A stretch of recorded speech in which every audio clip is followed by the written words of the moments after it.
Hi guys, so this is how you use ChatGPT. Um, sure you don't know, you kind of know what you're doing sometimes, but you don't know everything. So this is how you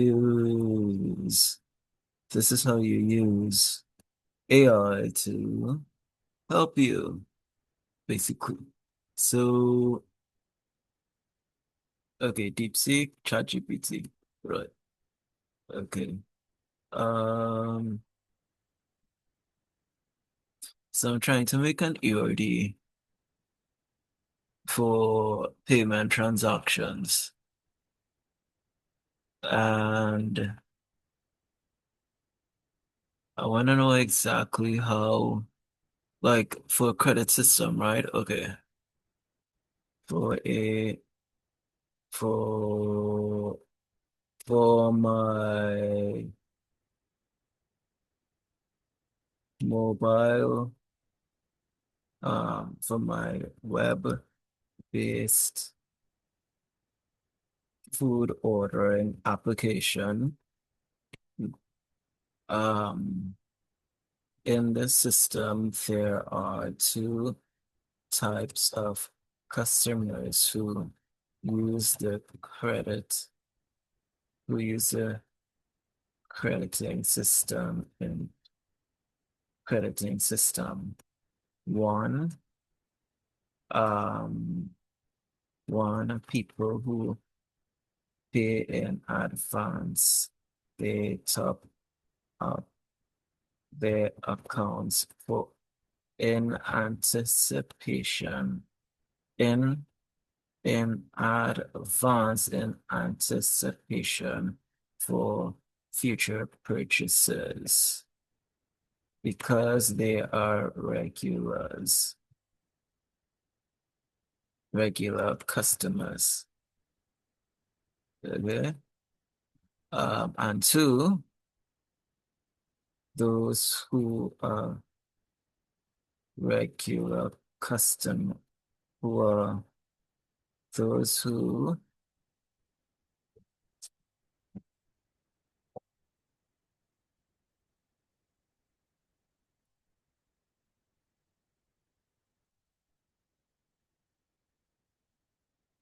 those who are also regular customers. However, they may not always be able to clear the bill by the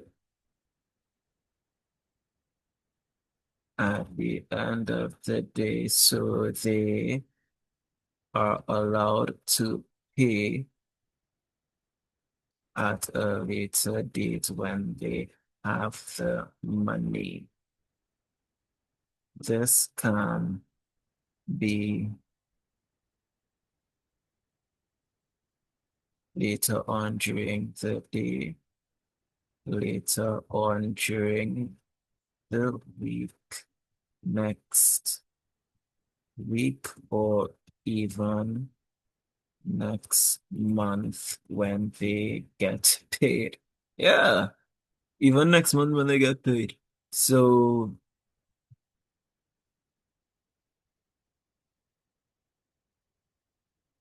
these occurrences hap occurrences happen both in person and online. Virtual in the virtual payment system. I understand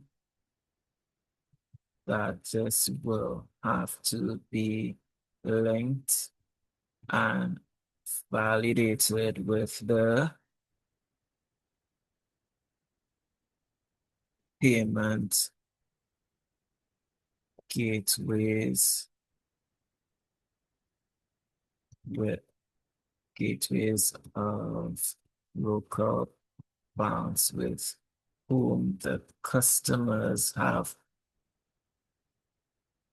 shared their local local banks. Please Explain. Okay.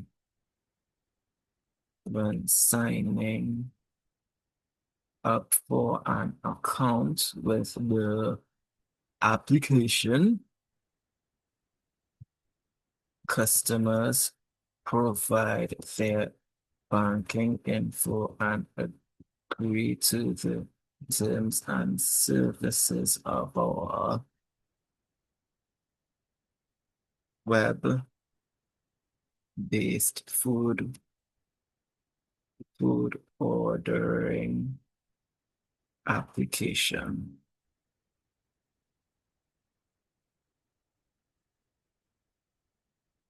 credit system. How is this? Please explain, right? Please explain the business logic of both the um, client side and server side of the payment processes, both with our food ordering app, the customer, and the bank, and the bank software, and the bank, especially with the bank software system and their CRUD operations. Thank you. Let me copy and paste this. Sometimes I lose prompts. Okay, so I'm gonna copy and paste this prompt. I'm gonna see what ChatGPT has to say as well. And I'm gonna see what Bard AI. I want to see what Bard AI has to say as well. Oh, Google Gemini has to say as well. Yeah, we're just gonna like really brainstorm this. Of course, it's an excellent scenario that touches upon core e-commerce accounting integration concepts as break down the business logic, wallet balance,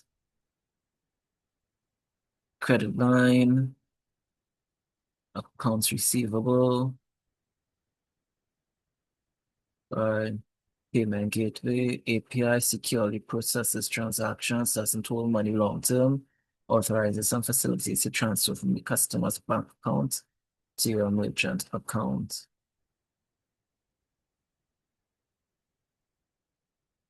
Payment gateway, uh, why does it do that again?